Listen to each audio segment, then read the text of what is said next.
was a busker in Central Park for 26 years. I began on Labor Day weekend of 1990. I retired on Labor Day weekend of 2016. This is my story.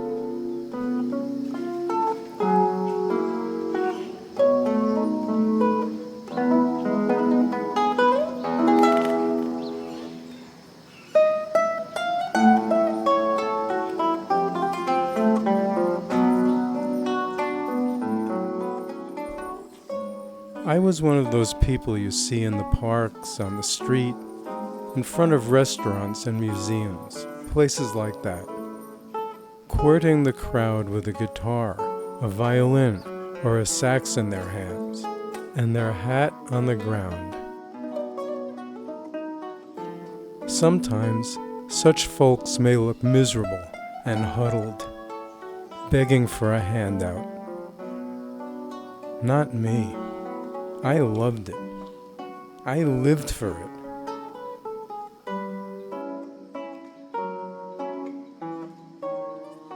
I'm writing my memoir, like a ship captain, an athlete, a performer.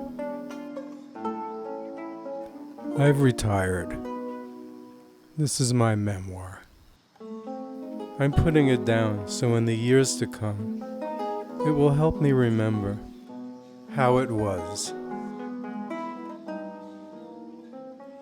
A busker is someone who plays an instrument for donations in a public place. That would be me. To want to brave the elements, the uncertainties, to want to deal with rude audiences, unreasonable cops, to want to deal with all that shit, you have to be a little crazy.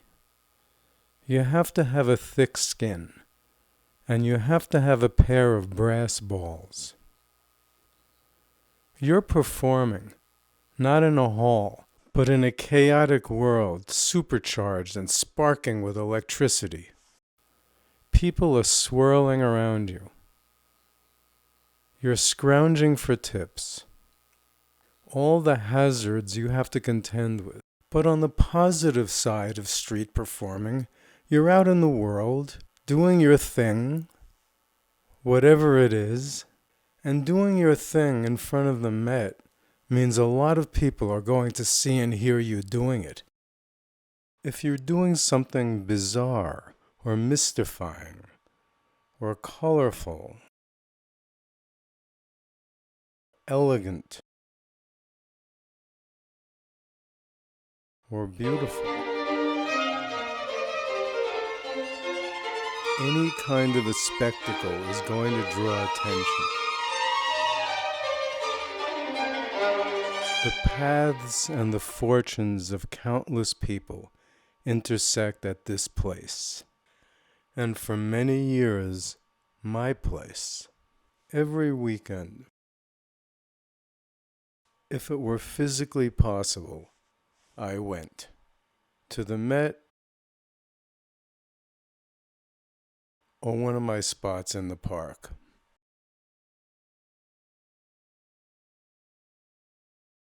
But there was always something going on in front of the Met.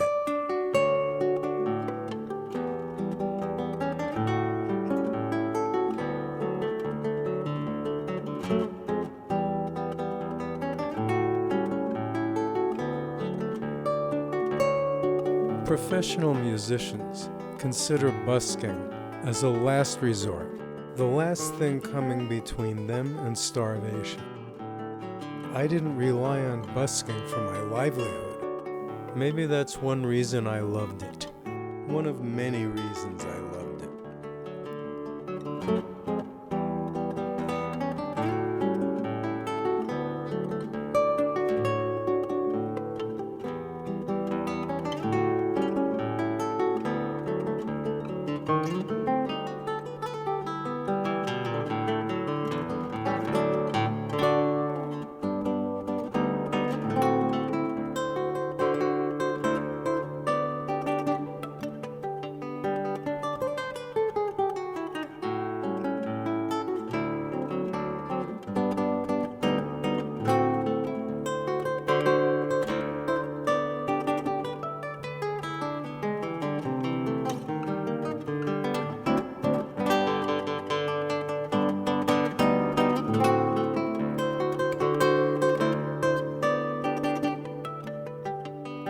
During the week, I worked in an engineering office.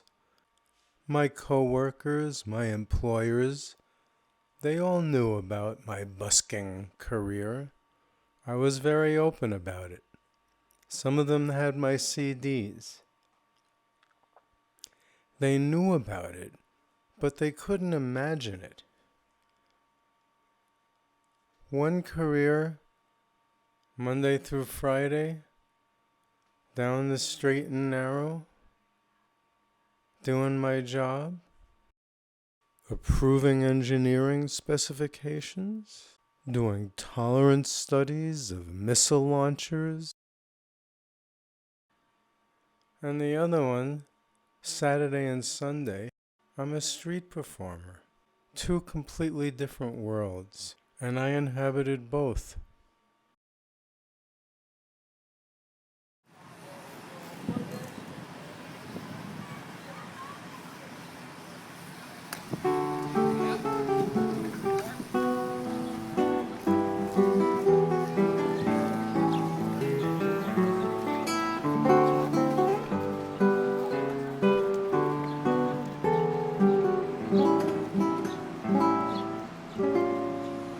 I had known from an early age I wanted to make the guitar my career, my life. Well, most of my friends went in for electric guitar and rock. My sister Carol was playing folk and plucking the strings with her fingers. I found that amazing and exciting. I was drawn to that style.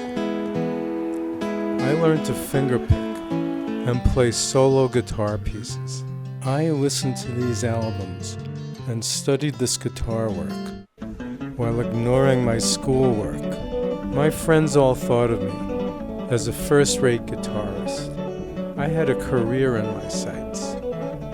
One day when I was 19, I was playing my Martin D18 steel string folk guitar. And I put it down. I went over to the vinyl LP records that we used to have and was thumbing through them, and I pulled out this record that I had had for years, since I was about 12. But I put it on and listened to it in a new light, and it changed my life. If the business of memoir writing includes pointing out the major, mind-blowing, super impactful moments of your life, then I need to pause here for a moment and tell you that this was one of those very rare moments for me.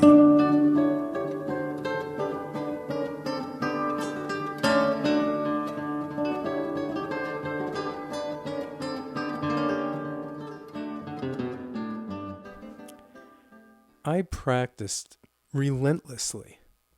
I practiced my ass off. I was going to be a concert guitarist.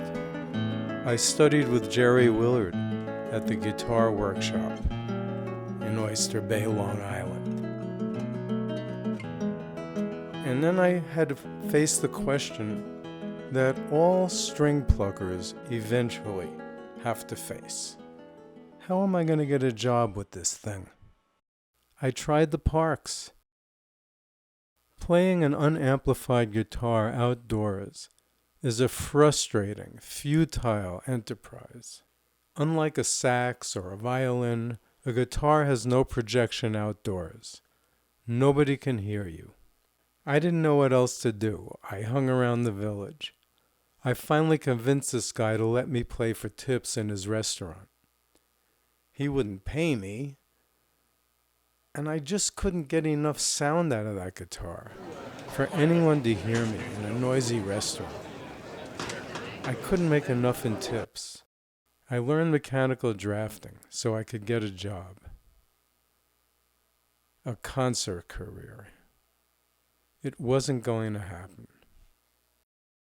About 15 years passed, during which time I was married for the first time and divorced, and I didn't play very much until my divorce. Then I started playing more, and then I heard about an invention. Electric classical guitars and battery-powered amplifiers came out I went out to Mandolin Brothers on Staten Island, and they had them. And I bought them immediately, one of each, a guitar and an amplifier. I practiced up, and on Labor Day weekend of 1990, I ventured out to Central Park and tried out my new guitar and amp. I went to the Bethesda fountain, sat down on a stone bench, and left my case open. I knew that at any moment a cop could show up, or some character would get in my face. And I was nervous. I hadn't really played for anyone since the 70s, and nobody could hear me then anyway. This was a new thing for me, especially with the amplifier. My heart was pounding in my chest, but I began to play one of my favorite pieces. Some people looked up.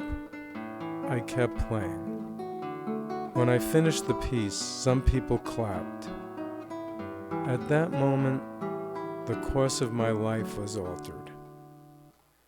I felt the rush that a performer feels when he's doing the thing that he's practiced and perfected, alone, and now suddenly in public. I made $85 in my first 2 hours. No cops shut me down. Not that time. I was hooked. I went back the next day. There came a point in my life soon after that I realized this was what I wanted to do. The fact that I wasn't likely to get rich or famous playing the guitar didn't deter me. For one thing, it wasn't impossible. For another thing, I always had my job. I wasn't giving that up, although I did consider it many times, especially after a really good weekend. But Monday morning, I would get up and get into work, often wishing I was heading into the park instead. But then I would go inside and sit down at my desk. I worked hard and I earned my pay, but quite often I would be thinking, dreaming about busking.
When my lovely Robin came into my life, she would come and meet me at the Met as an angel coming down the street to me.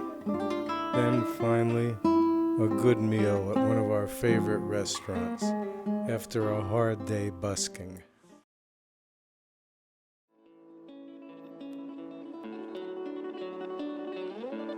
An unforgettable day, September 15th, 2001.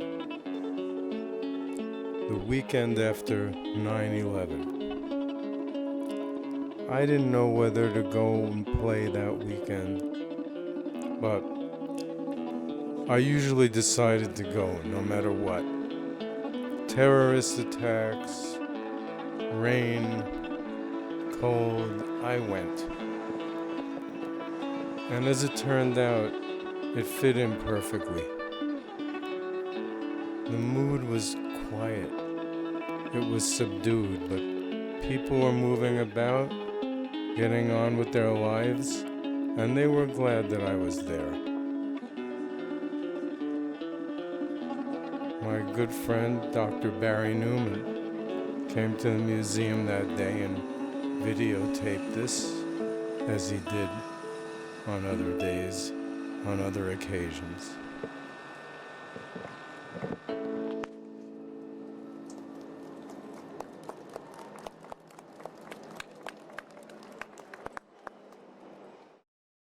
At various times, the cops had either been lenient with me, or they ignored me, or they listened and enjoyed me, or they enforced the no amplifier rule on me. And in 2010, they started writing me tickets. And I got a few of them, and I had to change my tactics. And that's when I started playing in the arches.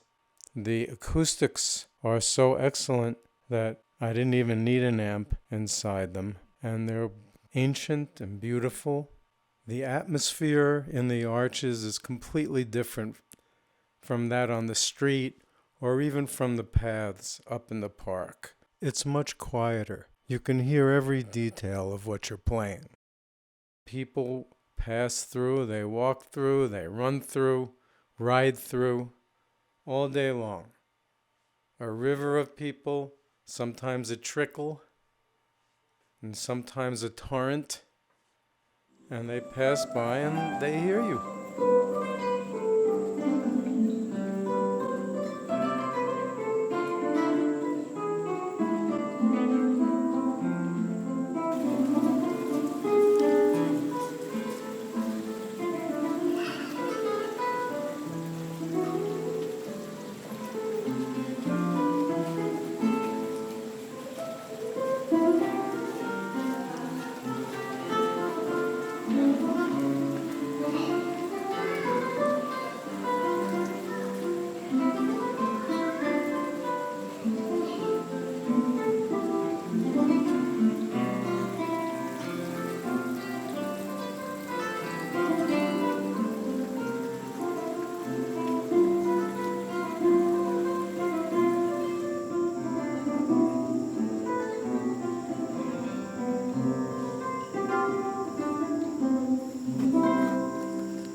Today, I live in Albuquerque, New Mexico.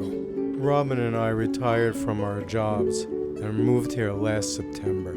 I won't be busking in Central Park anymore. I think that an unusual career lasting 26 years deserves a wrap-up. I don't think that many people know what it's like to live the life of a busker. I doubt they've even thought about it. But once you do think about it, you may realize that it's fascinating.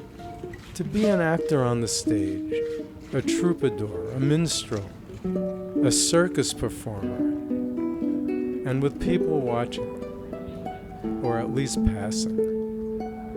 When I look back upon my life, and I reflect on my accomplishments professionally, computer programs I created, tools I designed, technical documents I wrote, I take pride in them. But when I reflect on those thousands of hours I spent playing in the park and by the Met, every weekend, in the heat and the cold, playing my heart out, and the people that passed me, millions of them, some stopped, and some sat down and listened. Some put money in my case. Some bought my CDs. I used to sometimes get, "Here we go again," looks when I sat up in front of the steps and began tuning up. This is New York. Expressions that turned to surprise or joy when I began playing. Sometimes parents pulled their children over, or children pulled their parents over. People pushed wheelchairs and strollers over. Some came back week after week for most of those 26 years. One man hired me to play at his funeral. He knew he only had a couple of months. Many people just walked right past me, but they must have still heard me. When I think of all the children's faces that I lit up, and most of all, when I think about the beautiful music that I was making, when I reflect on all those things, I know in my heart, this is what I was made for.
Website?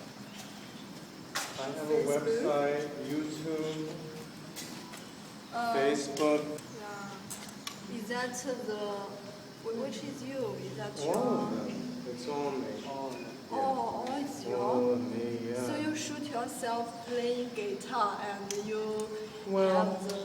These are all CDs, it's just audio. Oh, just audio, no video? No, but I have video on YouTube and the web. But this here is just a CD for yours, So it's all me though, I recorded all of it. How do you think of the idea to record yourself playing guitar?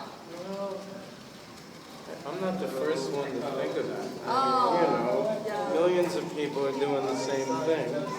So, It's romantic, I think. Can I Is that play, your... what? Yeah. Your This is all, collection? I'm sorry, my card? Yeah. Can I have one? Yes.